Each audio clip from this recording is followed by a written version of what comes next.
Everybody say praise the Lord. Let us open our Bible on Deuteronomy chapter 32 verse 3. Praise the Lord. Because I will publish the name of the Lord, ascribe ye greatness unto our God. So pag sinabi, I will publish the name of the Lord sa ating ministry, hindi lang ito sa akin lang na nakasintro. Hindi lang ito sa bawat pastor lang nakasintro. Pag sinabing I, this includes the entire members of the congregation. Praise the Lord. Kasi body of Christ eh. Because I will publish the name of the Lord, ascribe ye greatness unto our God. Never, never, never that will happen to the Holy Place International Ministry na meron tayong tao na i-adore. Meron tayong taong itaas. Meron tayong taong purihin. Meron tayong taong ina-idolize. Never, never that will happen. Doon natin ang greatness i-ascribe. Pag sinabing ascribe, we have to address to Him the greatness. We have to point to God the greatness. Kaya yan ang tandaan natin. Ano mang mangyari sa ministry na binigay ng Diyos sa atin, kung sakali mang it pleases God na palakihin niya tayo, gamitin niya tayo, lagi nating isipin, we are not declaring the name of our church. We are not declaring the name of our church. Neither we are declaring the name of our mentor, nor declaring the name of any current pastors na ginagamit ngayon. But we are publishing and declaring the name of our Lord Jesus Christ. Praise the Lord. Yan lang ang natin lagi. And ascribe ye the greatness unto our God doon sa ating buhay na Diyos. Ngayon, itong paggamit sa Diyos sa atin, no, ihanda natin ang bawat sarili natin nito. No? Yung ating faith, ating cleanliness, ating heart, ating buong buhay natin, ihanda natin ito as yung mga naunang mga mensahe dito na gawin niya tayong clean vessels. No? Vessel unto honor, sanctified, nararapat niyang gagamitin. Ihanda natin ang sarili natin. Basahin natin. Bakit? 1 Chronicles 17 verse 19. Praise the Lord. O Lord, for thy servant's sake, and according to thine own heart, hast thou done all this greatness in making known all these great things. Yes. So bago magkakaroon ng pangyayari or performance or miracle or any significant works of God, yung kanyang greatness, making known His greatness, bago yan, meron siyang servant or servants na gagamitin niya according to His own heart. No? Kaya tayo, maghanda tayo para yung puso ng Diyos, magustuhan niya tayo.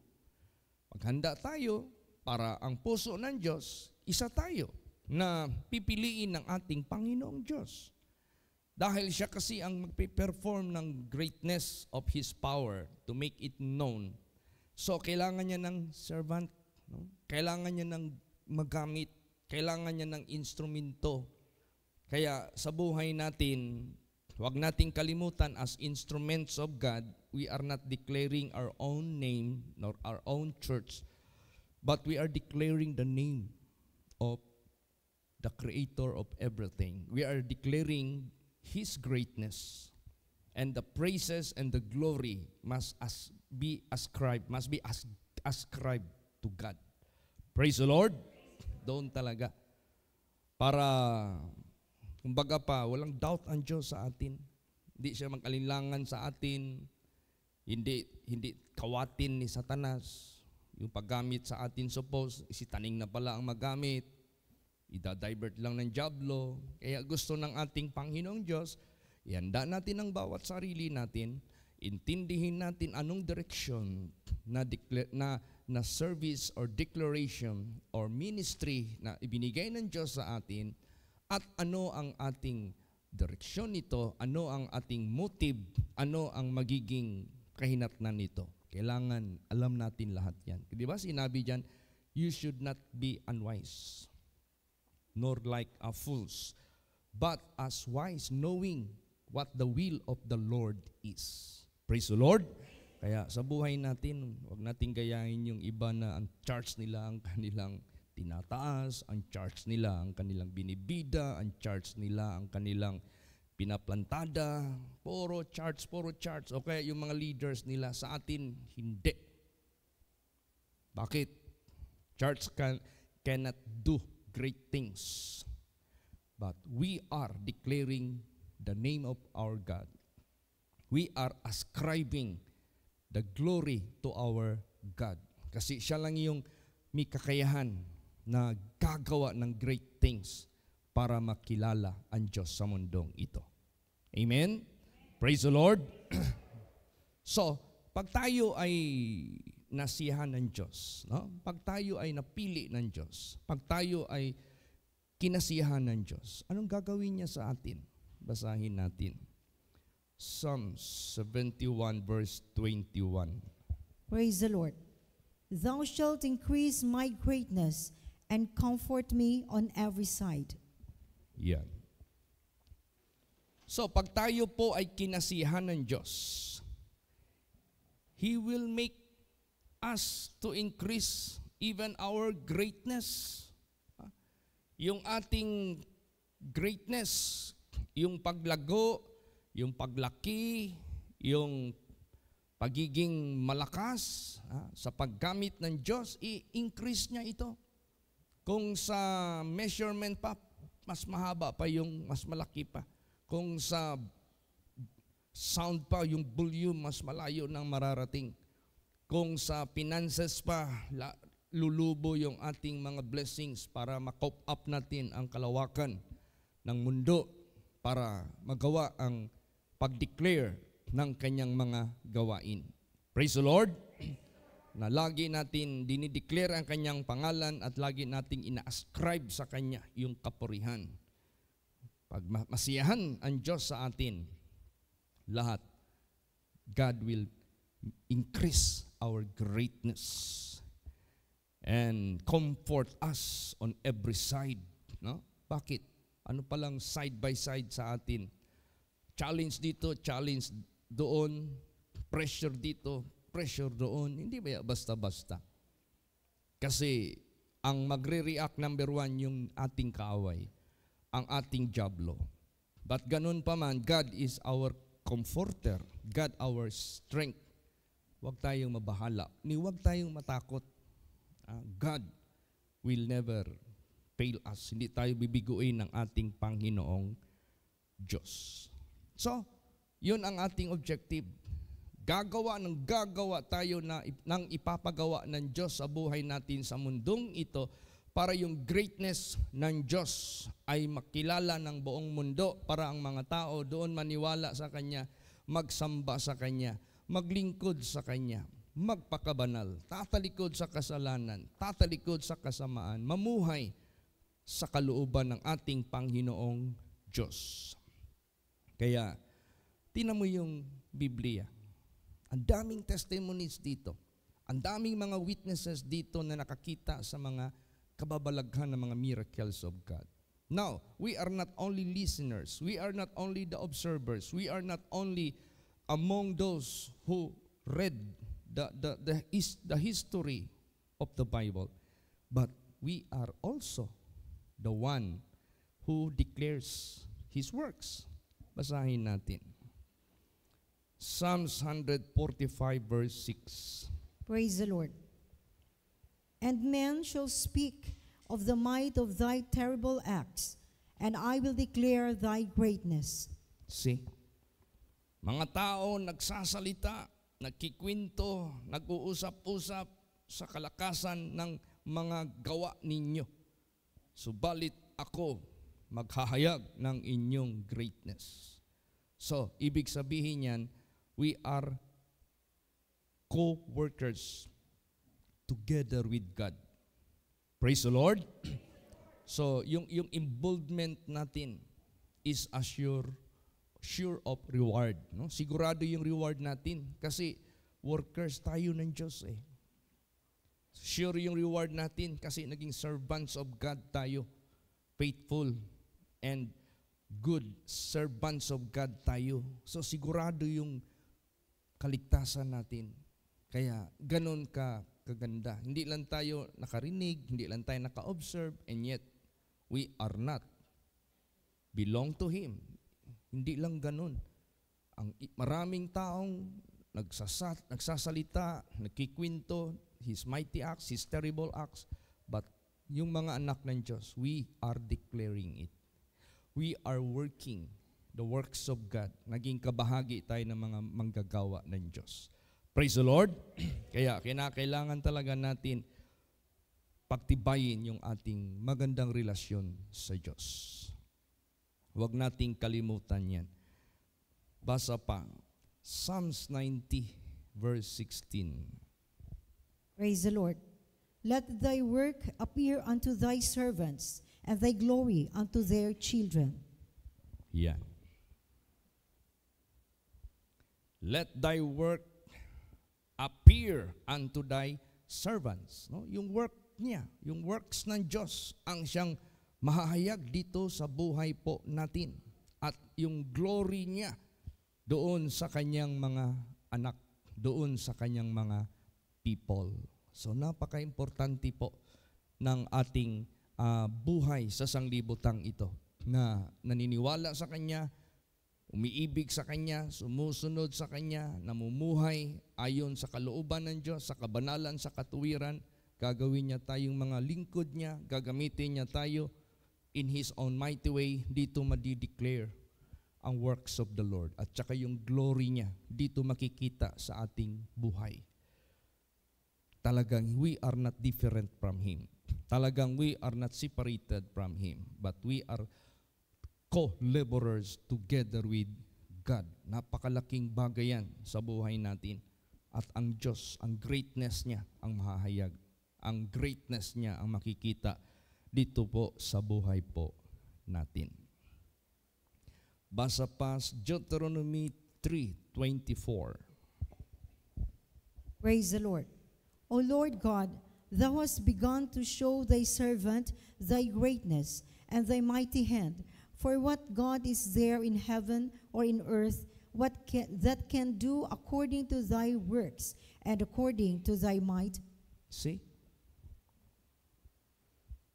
Napaka-dakila ng Diyos. O Lord God, thou hast begun to show thy servant thy greatness and thy mighty hand, and what God is there in heaven or in earth that can do according to thy work and according to thy might. See? Yung Diyos natin is the God of heaven. Yung Diyos natin, the God of the earth. So, ibig sabihin yan, He is an everlasting God. Papakita niya yung greatness niya at saka yung mighty hand niya. What kind of God do we have? What kind of God that we serve? What kind of God that is with us? Hindi basta-basta yan. Kaya, paubaya natin lahat sa ating Panginoong Diyos. At ito pa namang buhay natin na absolute, kinumit na natin sa ating Panginoong Diyos. Wag lang tayong maghiwalay, wag lang tayong lilihis, wag lang tayong lalayo, wag lang tayong maghinto. Sigurado, lahat ng gagawin natin, Kanyang gawa. Sigurado, pag Kanyang gawa, hindi tayo malilihis, hindi tayo mahuhulog sa kulto, hindi tayo mahuhulog sa fake, hindi tayo mahuhulog sa ano pa mang kasinungalingan. Because His work is perfect. Basahin natin. Deuteronomy 32 verse 4. Praise the Lord. He is the rock.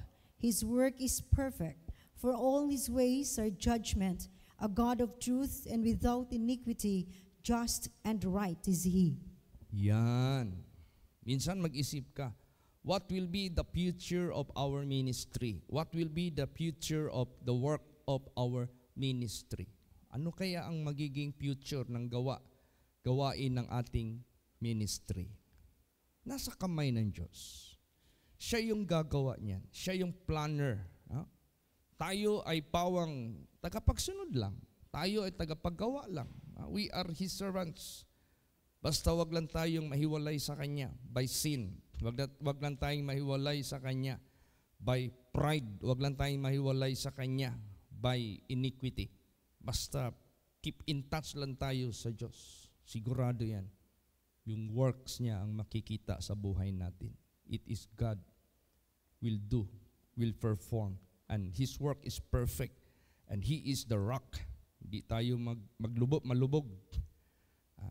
This is more than any businesses that are being established on earth. Yung mga malalaking business pa nga sa sanglibutang ito, minsan ang titibay na nila, bumabagsak pa nga sila. Ang lalaki ng kanilang assets, bumabagsak pa sila. But this is not like that. Because He is the rock. You will never sink. You will never deteriorate. Ganun ang advantage pag ang Diyos ang hinayaan nating gagawa sa ating buhay. He is the rock. Praise the Lord. Heaven and earth may fail, but God never fail. His work is perfect. Pag tayo ay sumusunod lang sa Kanya, hindi tayo mababahala, hindi tayo mabibigo, hindi tayo mapapahamak. Basta sinto lang tayo sa Kanya. All His ways are judgment, a God of truth, and without iniquity, just and right is He. He can hold His righteousness. He can maintain His integrity. He can maintain His glory. Kaya, mamanage niya ang Kanyang kaharian, mamanage niya rin ang Kanyang gawain. Pagkasama tayo sa Kanyang gawain, we are partakers of His victory. We are partakers of His greatness. Praise the Lord. Maging kabahagi tayo sa Kanya. Kaya, alam niyo ba yung mga anak ng Diyos dito sa Bible? Saan ba nag-start yung tao na naniwala sa Diyos? Di ba? Of course, Enoch. Di ba? Then Noah. Then itong after that, kay Abraham. Abraham believed God and obey all His words. No? So, nagkaroon ngayon ng angkani Israel. From Abraham, Isaac, Jacob, which is Israel. So, tingnan mo ang mga tao whose God is the Lord. Tingnan mo ang mga people whose God is the God, who is the maker of the universe. Tingnan mo, walang nakatalo sa kanila na malalaking bansa sa mundong ito. Walang tao na nakahamper sa kanila upang ihayag ang greatness ng Diyos. Ganon din sa buhay natin. We might be going many countries, and every country has different religions and beliefs and has different kind of governance. There are so many kinds of form of governments, communist, ano pa yung mga form of government sa sanglibutang ito. Iba-iba ang batas. Ngayon, gagawa tayo ng gawain ng Diyos. Baka may mga batas sila na nababiolate natin. Baka may mga batas sila na maybe it's haram sa kanila. Kung sa Islam pa haram, bawal sa kanila. Ngayon, paano ngayon yan? Basahin natin. Anong mangyayari? Exodus 15 verse 16. Praise the Lord. Fear and dread shall fall upon them. By the greatness of thine arm, they shall be as steel as a stone. till thy people pass over. O Lord, till the people pass over, which thou hast purchased. See? Naging bato, parang bato ang mga tao na kanilang dinaanan na ibig maghadlang sa kanila. Walang nagawa. Fear, takot, dread, sindak ang mapapapunta sa kanila. By thy greatness of thine arm, they shall be as still as a stone. Wala silang magawa. Nabato sila. Hindi sila makakilos to hamper, hindi sila makakilos to prevent. Till thy people pass over. Hanggang yung inyong mga anak nakalampas, nakadaan. Till the people pass over, which thou hast purchased. See, purchased by His blood, purchased by His love, na na-redeem tayo. Kaya sa buhay natin, yung greatness ng Diyos ang maasahan natin. Amen? Kaya wala tayong ibang i-declare His name, wala His name. Ngayon, there is only one name that can save. Neither is there salvation in any other, for there is none other name from heaven given among us, whereby by Him we must be saved. And that is the name of Jesus. But Jesus said, not all that call unto me, Lord, Lord, shall be saved, but he that do the will of the Father which is in heaven. So, yung pinaka-importante sa ating ministry, na recognize tayo ng Diyos na gumagawa ng Kanyang kalooban para anuman yung pagtawag natin sa Kanyang pangalan to declare His name, siya yung mag-perform po nito. Siya yung gagawa po nito. And His work and acts are mighty and terrible. Example dito, walang nakahadlang. Naging parang bato ang mga tao na humahadlang sa kanila until they pass over. Ganon din sa buhay natin. Saan man tayo utusan ng Diyos, ano mang ipapagawa ng Diyos sa buhay natin, walang makakahadlang. Praise the Lord. Basa pa. Ephesians chapter 1 verse 19. Praise the Lord. And what is the exceeding greatness of His power to usward who believe, according to the working of His mighty power? Yan. Sabihin mo yung 1 Chronicles 17:21 before this verse, oy, Israel man ang mention dyan. We are not Israelites. Israelites yan. Israel yan, whom God redeemed. Pero itong 19, and what is the exceeding greatness of His power to usward who believe? It doesn't who you are. It doesn't what you are. It doesn't where you belong. As long as you are believer of Him and obedient to His will, sinabi dito, what is the exceeding greatness of His power to usward who believe, according to the working of His mighty power. Praise the Lord. So, huwag tayong matakot sa financial, anong gagamitin natin, God will provide. Huwag tayong matakot kung may mga maghadlang sa mundong ito, God will make them still as stone. No? Tatahimik sila. Mag-stand still sila, wala silang magagawa until we perform His mighty acts, His mighty works. Kaya sa buhay natin, exceeding power ang kikilos sa buhay natin. That exceeds all things. Lahat ng bagay kayang malampasan. Basa pa. Psalm 66 verse 3. Praise the Lord. Say unto God, how terrible art thou in thy works. Through the greatness of thy power shall thine enemies submit themselves unto thee. Yes. Not only the flesh and blood na posibleng magbabag, posibleng magpahinto sa pinapagawa ng Diyos sa atin sa mundong ito. Hindi lang yung flesh and blood, even the spirits, the evil spirits, they will submit. Dami na nating experience. The moment we are being asked and requested to cast out demons, ang mga masamang espiritu, they submit. Bakit? Malis eh. lumayas iniwanan ang biktima nila, na-rescue yung kanilang mga pinoses, naging peaceful and successful and nag-prosper yung mga lugar na kanilang hinamak ng husto. They submit. Praise the Lord. Kaya ano pang kababalaghan? Ano pang kakatakutan natin? Ano pang what we are going to worry about? Basta importante lang talagang yung ating relasyon sa Diyos. Lagi natin itong i-maintain.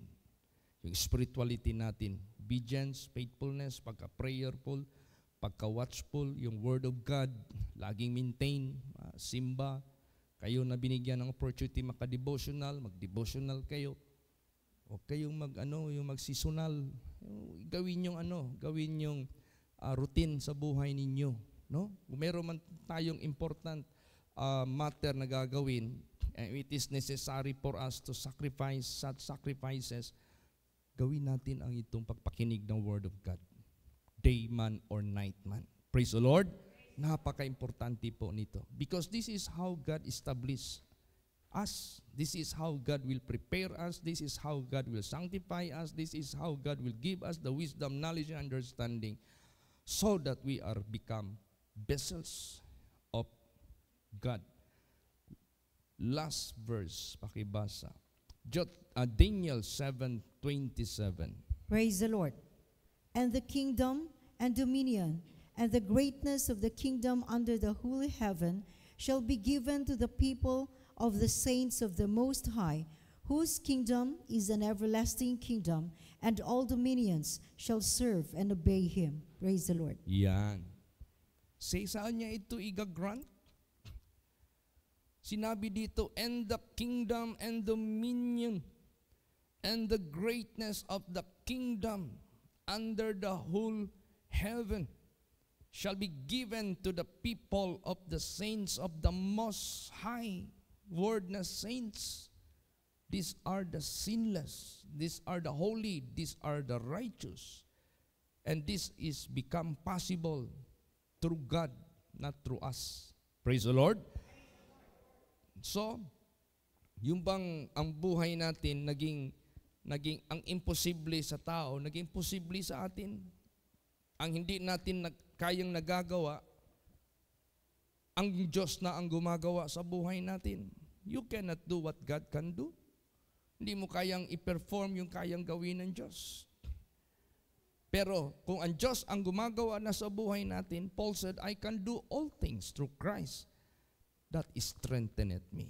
So, the kingdom and dominion and the greatness of the kingdom under the whole heaven shall be given to the people of the saints of the Most High, whose kingdom is an everlasting kingdom, and all dominions shall serve and obey him. Remember, even there is millennial reign of Christ on earth together with his saints, but his kingdom is not here.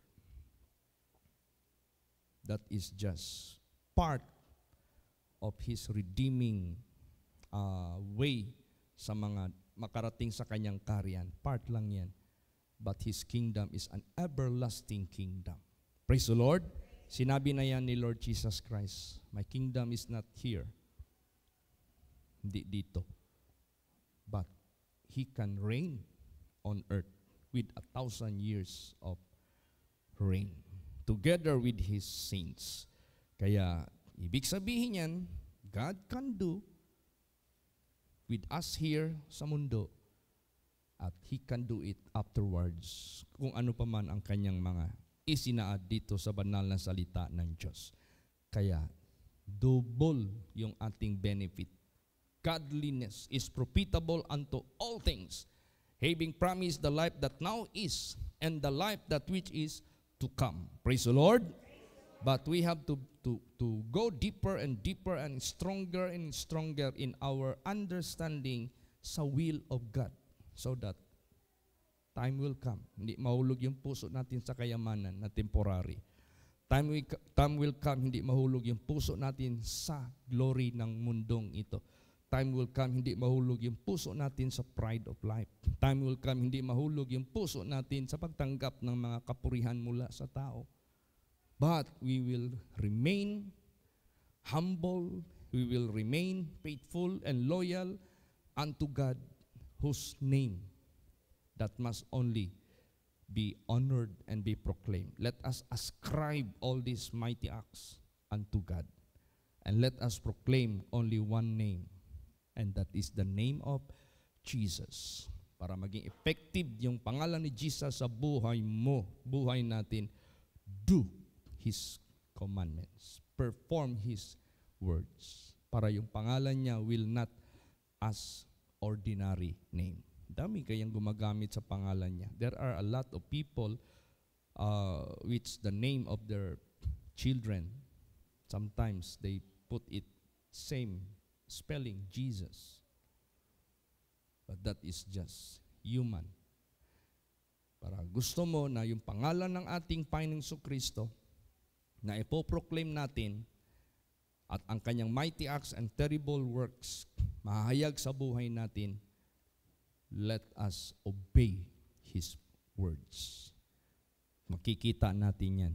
Paano yung terrible acts, mighty acts, and let us always ascribe the glory and the honor to Him alone. Praise the Lord! Magsitayo po ang lahat. Let us sing our closing song.